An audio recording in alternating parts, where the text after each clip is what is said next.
11. Is there a return to religion? Many magazines and commentators have written about a return to religion. Is this true? Is there evidence of a change in the United States? First of all, we have had in the past half-century more than one return to religion, which meant little or nothing. A return to faith involves more than joining a church or buying more religious books. Second, a return to religion can be a product of social stress rather than a believing heart. I can recall in the 1940s hearing a returning soldier say that, under fire in a foxhole, he prayed. When he came back, he headed for a bar and a prostitute, and he laughed about his foxhole religion.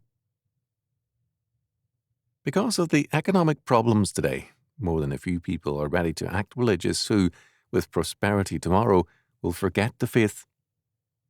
On the other hand, some of these statistics are quite interesting. The evangelical churches have gained members in the years from 1972 to 1982, and the modernistic churches have lost them. During those years, the Southern Baptists gained by 20%, the Assemblies of God by 62%, and the Seventh-day Adventists by 36%. The United Methodist Church lost 10%, the Episcopal Church lost 15%, and the United Presbyterian Church went down 21%. U.S. News and World Report, April 4th, 1983, 37. In other words, the stronger the faith, the stronger the growth.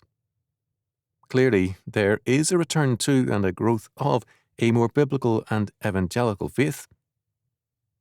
This means that it is more than a church growth, because many churches lost, but it represents instead a faith growth.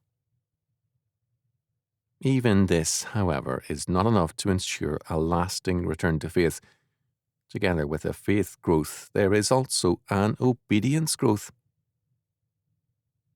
One telling evidence of this is the great increase every year in the growth of Christian schools.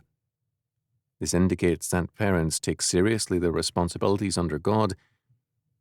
Another indication is the growth of various agencies to deal with problems of delinquency, drugs, family stress, and more from a biblical perspective. Another evidence is the development of agencies to minister to poverty, unemployment, and crime from a Christian viewpoint. We can also add that major groups have been formed to call attention to the problems on the political scene, in the realm of economics, and more. All this is promising. A valid and enduring return to the faith means that all of life is viewed in biblical terms and in terms of a mandate from God. Such a renewal, if it continues, offers hope of a new birth of freedom and self-government.